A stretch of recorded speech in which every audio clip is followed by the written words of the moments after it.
Hey, what's up, Mavs fans? Kevin Gray, Mavericks pre- and post-game host on 97.1 The Freak on the Dallas Mavericks Radio Network. Appreciate you joining me for my latest episode of Inside The Mavs, the official Mavericks podcast of 97.1 The Freak. Make sure you download and subscribe to the podcast on iHeartRadio, Apple Podcasts, or wherever you get your podcasts for free. Give it a 5-star rating and write a review for it while you're there. Make sure you like and comment on the video if you're watching it on my YouTube channel at Kevin Gray Sports and subscribe there as well. And you can follow me on Twitter at Kevin Gray Sports. Unfortunately, the Mavericks had their 7-game win streak snapped at the hands of the Indiana Pacers, 133-111, as the Mavericks were outscored by 22 points in the final 3 quarters, 101-79, after being tied at the end of the first quarter at 32, despite Luka Doncic and Kyrie Irving combining in that game for 62 points. They only got 49 from the rest of their teammates, as the Mavericks, who started their 4-game road trip in Indianapolis, fall by 22 on the road. They are off on Monday before they take on the Cleveland Cavaliers on Tuesday in Cleveland. The Mavericks were looking to extend their win streak to 8 games, but did not do so, as unfortunately they did not protect the basketball, turning the ball over way too much, not being able to finish really inside or in transition for the most part. And unfortunately, some poor shot selection as the game went on really doomed this team. And the question I'm sure some Mavericks fans are having after watching the game on Sunday afternoon against the Indiana Pacers, and one that I think can be fair based off of what we have seen from the Mavericks in their previous 7 games before their loss to the Pacers, which is, did the Mavericks get exposed a little bit in that game? Several things didn't go well for the Mavericks against the Indiana Pacers, a lot of which had gone right for them during their 7-game win streak. I mean, for example, the Mavericks were number 2 in defensive rating throughout the course of their 7-game win streak. Not so much when they played the Pacers, when they gave up 133 points. And let's be fair, the Pacers came into the game on Sunday as the number 1 scoring team in the NBA, the best team in terms of one of the best teams in terms of offensive rating in the league. In fact, second in the league in offensive rating coming into the game were the Pacers themselves. So you knew things were going to be difficult from a defensive standpoint if you were the Mavericks and trying to stop Tyrese Halliburton and Myles Turner. Myles Turner having a season high of 33 points, including 15 of them in the third quarter against the Mavericks. So number one, you weren't able to deal with the high-flying pace of the Pacers, especially in transition. When you look at things in the fast break, they were outscored, were the Mavericks, by 16, 23-7 in the fast break. As I mentioned, turned the ball over way too much. The Mavericks had 16 turnovers in the game, which led to 24 Pacer points. So you didn't protect the ball. You got outscored in transition. Poor shot selection, Tim Hardaway Jr., especially as the game went on. And you did not have a solution for Myles Turner in the middle. And that was one of my big concerns and why there may be a question on whether or not the Mavericks got exposed a little bit. Let's think about it. One of the things that the Mavericks had to do at the trade deadline, which they did, which was get more size and more athleticism, particularly at the center spot. And Daniel Gafford, who has come in and played well for the Mavericks up to this point, was supposed to be able to provide some of that and will continue to provide that. But you saw for Derek Lively in particular in the game against the Pacers, really struggled out in space. You saw what the Pacers were able to do in terms of pick and pop situations with Myles Turner being able to knock down shots in the mid-range, occasionally knocking down open three-pointers as well. And there were several other wide open threes that Myles Turner missed in those situations where the Mavericks allowed too many wide open looks to the Pacers, who are really good from the corner in terms of knocking down the three-point shot. So when you saw how much the Mavericks were struggling in terms of dealing with Myles Turner in space, Derek Lively in particular, then you couple that with the turnover problem. PJ Washington, who I thought played his worst game so far as a Dallas Maverick, really contributed to the turnover problem with sloppiness, especially turning the ball over in the backcourt, bad passes out in transition, not being able to convert in the fast break. The team just felt completely off. And one of the things that you and I have talked about and will continue to talk about with this team, as they are now 8th in the West after losing to the Pacers on Sunday, now this team, the Mavericks, will experience the best shot every single night from every opponent that they face down the stretch. Well, you say, Kevin, the Mavericks got a top 5 player in Luka Doncic, a top 15 talent in Kyrie Irving. They were already getting teams shots in and night out. But one thing that you do, especially the climb that the Mavericks had made all the way up to 6th as far as the West was concerned going into Sunday, now you're on everybody's radar. Everyone is looking at you and trying to make sure that they bring their A game night in and night out. And you saw that from the Pacers on Sunday afternoon and the way that they were able to push the pace against the Mavericks. And it's not like the Mavericks can't play an up-tempo style of game. This was a team coming into the game that's top 10 in pace. So you know that the Mavericks can get up and down the floor. But when you play against the Indiana Pacers in Indianapolis as they were on Sunday, they really like to push pace against you and really love to get up and down the floor. And you saw how they were able to convert in transition, whether it be Tyrese Halliburton finishing in the fast break, them being able to finish on the secondary break as well. The Pacers really turned up the pace, yes, pun intended, on the Mavericks and really put them in a bind, especially getting back in transition. Let's take a quick break here on Inside the Mavs, and let's hear from today's partner of our video today as our sponsor, Aura, brings us this message on Inside the Mavs. Today's video is brought to you by Aura. Do a Google search on your name and email address to see how much information comes up about you. I was devastated by the amount of information that I could be seeing searching my name and profile, and I knew then I needed to be protected for not just myself, but also for my family. Data brokers sell your information to scammers, spammers, and anyone else who may want to target you. Your full name, email, home address, health records, your relatives, it's all out there.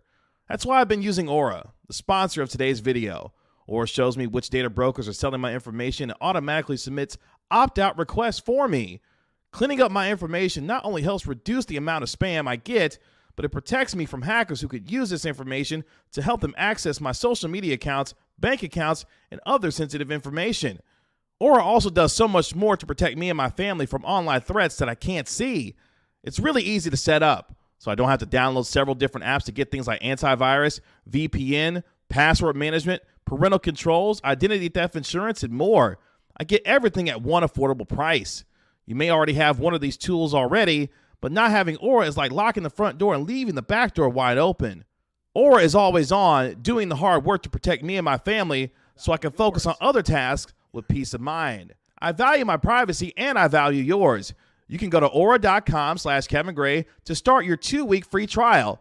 Please see the link in the description. Back here on Inside the Mavs. Appreciate you hanging out with me through that quick break as we heard from our sponsor from today's video in Aura. The Mavericks falling by 22 points to the Indiana Pacers on Sunday. Look to get back in the win column when they take on the Cleveland Cavaliers on Tuesday night. And we were talking about the pace at which the Indiana Pacers played against the Dallas Mavericks, and something that the Mavericks would have to contend with going into that game, which was not a surprise given the way that the Pacers like to play. But nonetheless, the Mavericks have got to find a way to ensure that that's not something that they continue to have to deal with, and making sure that, number one, they protect the basketball. As I mentioned, they had 16 turnovers in the game, in a game where the Mavericks only had 15 assists, which was a season low for them as a team. So not only were you not valuing the basketball, you weren't sharing the basketball on the other end either. And that gets to some of the shot selection that you saw from the Dallas Mavericks in Sunday's game. In particular, you look at Tim Hardaway Jr., who struggled in the game himself. Tim Hardaway, in 23 minutes, going 4-12 from the field, was a -14 and had only 11 points in the game. And there were plenty of points in that game where shot selection was a major question. And when you look at the way that he's played, when you go back to that January 29th game that he had against the Orlando Magic, where he scored 36 points, Tim Hardaway Jr. since then is averaging only 11 points per game, shooting well under 35% when it comes to shooting from the field, and really not shooting the ball great from three either when you look at what he's done. So the struggles that he's had in the games since that 36-point outburst really give you pause and concern, and I want to make sure I give you the specific number on that to give you a better idea on what we're talking about. Tim Hardaway Jr. in 10 games, as I mentioned, since scoring that 36 points in that win over the Orlando Magic back on January 29th, 11.1 points per game, 34.2% from the field, just 31.9% from three, and is a negative 1.1 in terms of his plus minus in those 10 games. And there have been calls for a guy like Jaden Hardy to get more minutes. Jaden Hardy, in pretty much mop-up time, was 3 of 6 from the field, had 7 points in 8 minutes of play. But even prior to the game against the Pacers, you had seen how Jaden Hardy was starting to come along, being a little bit more comfortable in terms of his role and knocking down shots from the outside, but also being able to be a little bit more of a playmaker. And that's where things start to go awry with Tim Hardaway Jr. sometimes, when he's taking ill-advised three-pointers and not taking the catch-and-shoot opportunities that he's particularly good at. When he's shooting those catch-and-shoot threes, we know that Tim Hardaway has been really good for this team. And that's where we have to kind of pump the brakes a little bit, because I know fans right now are upset with Tim Hardaway Jr., the way that he's played. As I mentioned, we detailed the numbers over the last 10 games and what he's done.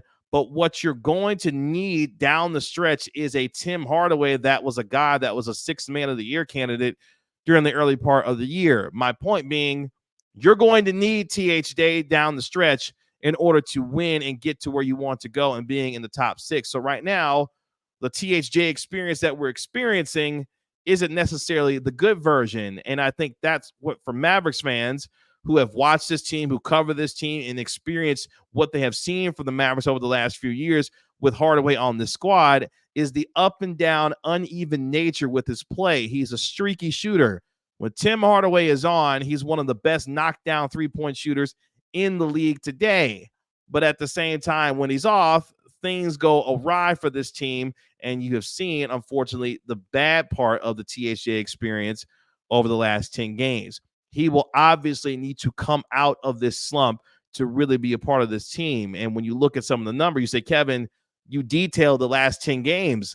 The Mavericks in those 10 games were on a 7-game win streak in the middle of those 10 games, which may be indication that the Mavericks were playing this well without the services of Tim Hardaway.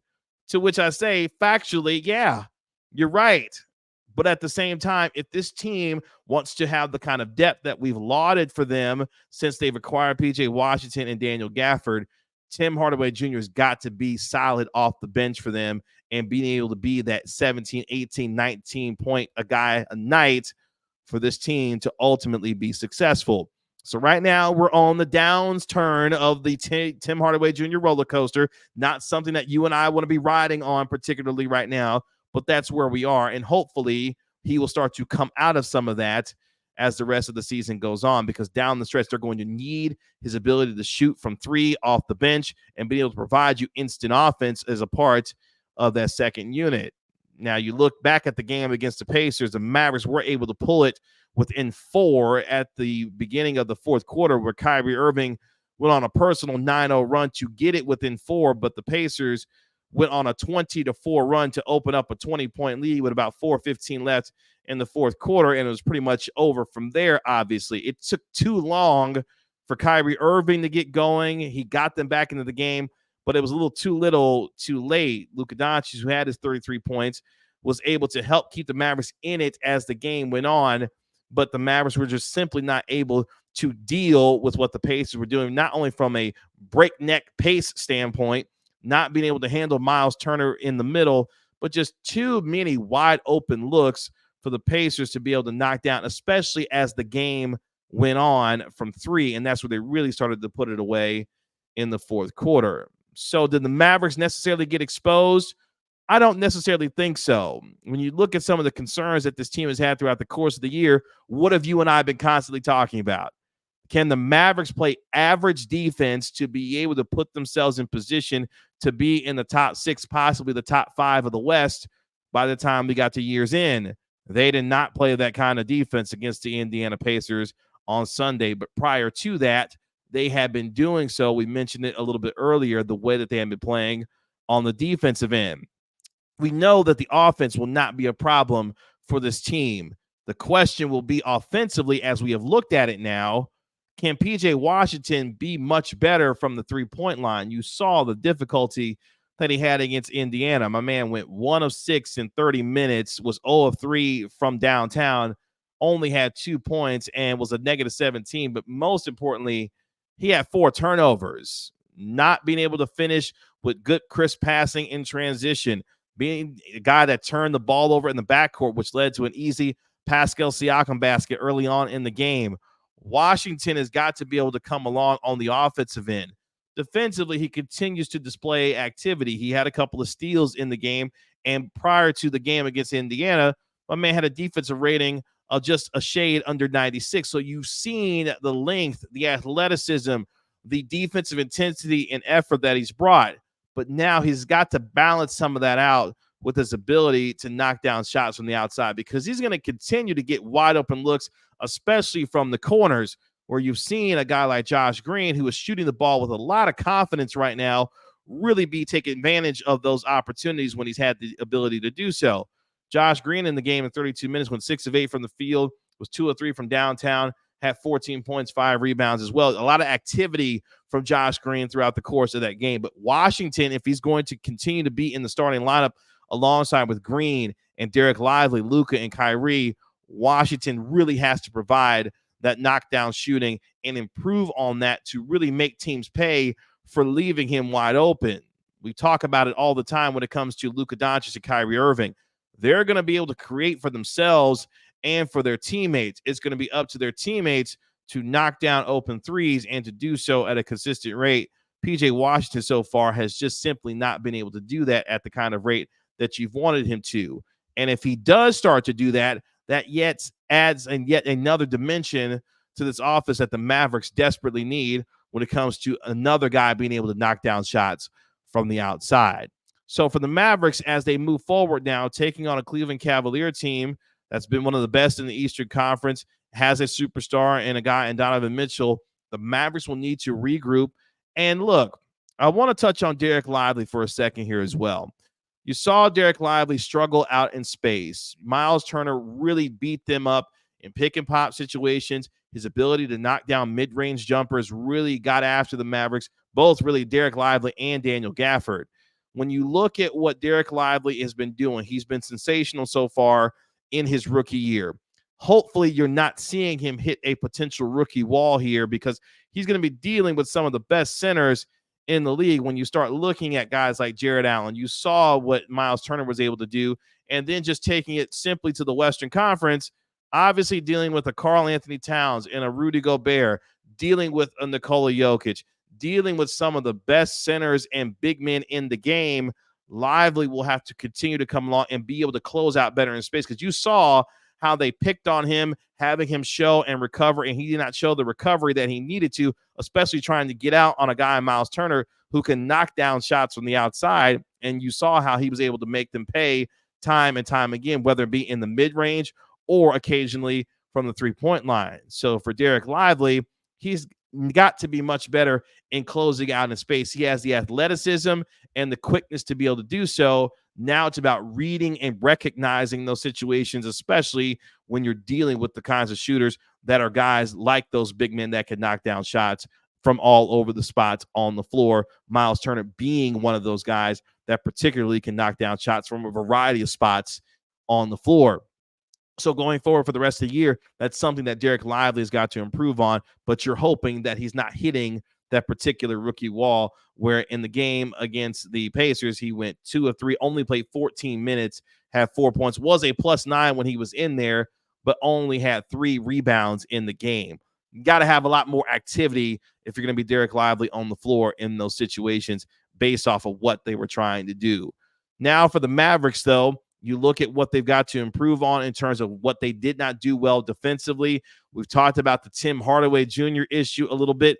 Do we need to see Jaden Hardy getting some more of those minutes based on the struggles that THJ has been having over the last 10 games? How Jason Kidd has to figure some of that out will be interesting going forward. And also the health of this team as well. We learned on Monday that Josh Green dinged up his elbow a little bit, but he is listed as probable and should be good to go when they take on the Cleveland Cavaliers on Tuesday. It looks like Dante Exum will continue to remain out with his right knee injury that he's dealing with as well. So for Dante Exum, hopefully at some point, because Jason Kidd said prior to the beginning of this road trip that maybe we would be able to see Dante Exum back with this rotation during this road trip. That is still a possibility as he practiced on Monday, but still waiting for Dante Exum to come back. And you saw how well he was playing earlier on this year, being able to knock down shots from the three-point line, providing another ball handler as well in that second unit and at times in the starting lineup. But now the Mavericks appear to have their starting lineup solidified with Josh Green, PJ Washington, Derek Lively in the middle, and of course Luka and Kyrie running things from an offensive standpoint. So for the Mavericks, they've got to find a way to get healthy, continue to remain healthy, but have other guys be able to come with Luka Doncic and Kyrie Irving. As I mentioned, you got 62 points from your superstars. Since February 5th, those two are averaging together, I'm talking about Luka and Kyrie, averaging over 58 points per game. You're going to get the scoring that you need from Luka and Kyrie, but you've got to get other guys to be able to support them in terms of the scoring load. Josh Green had 14 points. Tim Hardaway Jr. had 11 points. Those were the only two guys outside of Luka and Kyrie in double figures, and that team combined for just 49 points outside of Luka and Kyrie's 62. That's inexcusable for a team that has as much firepower as it does on the offensive end. That's where we talk about PJ Washington being able to knock down some of those outside shots. Tim Hardaway Jr., better shot selection and being able to hit some of those three-pointers, especially on catch-and-shoot opportunities that he has and has the ability to do so. And we've seen throughout the course of his time with the Mavericks. All of those things have to come together. But I'm not necessarily hitting the panic button because, look, the Mavericks weren't going to win every single game coming out of the All-Star break. It simply wasn't going to happen. The winning streak was going to come to an end at some point. But one thing that I've talked about on this show is, are you seeing the things from a habit standpoint, from a consistency standpoint, that lends you to believe that no matter who they play, those things would travel? And what are the things that we've seen from the Mavericks during the course of their 7-game win streak? Defensively, playing extremely well, being able to create havoc in terms of their activity and getting up and down the floor in transition by getting steals, getting deflections, and allowing their defense turning into offense. There were too many times in the game against Indiana where the Mavericks started to hang their heads when they weren't knocking down shots from the outside, which did not allow them, or they decided not to get back on defense and in transition.